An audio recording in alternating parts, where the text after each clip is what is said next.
Okay, we just finished replacing all the sensors. So if you go through here, we've got brand new sensors here. We took the drive shaft out.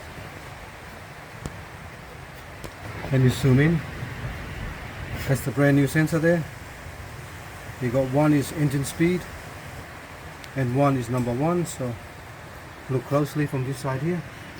It's hard to see from there, but there you go. Actually, it's really hard to see. Let me just see if I can focus this and get my light out.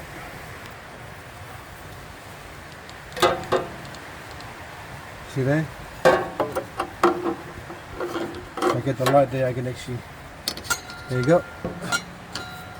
Those two there. That's your engine speed, and there's two. One at the bottom, one on top. Engine speed and top dead center number one. Alright, and we've done the actual temperature sensor as well. We come down here. There they are. Engine speed, temperature sensor, and number one.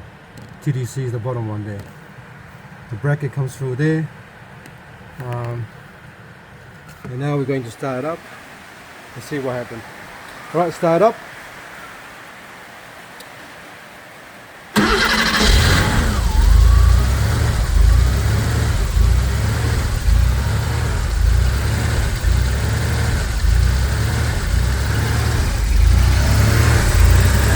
Brand new coil.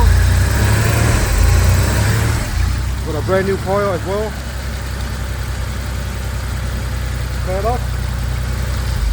Got a brand new coil as well fitted. So we got engine speed sensor, brand new coil, TDC sensor, and cylinder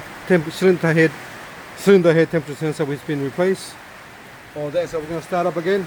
Start up. That's a starter motor, so I want to contact the customer to get the starter motor replaced. Start up again.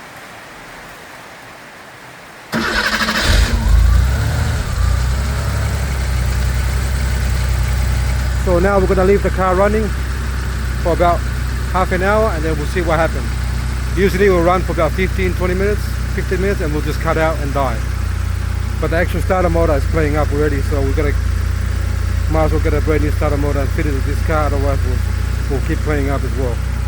Starter motor is a separate issue, but and we'll go from there.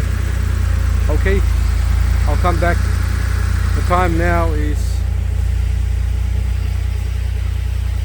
11:16.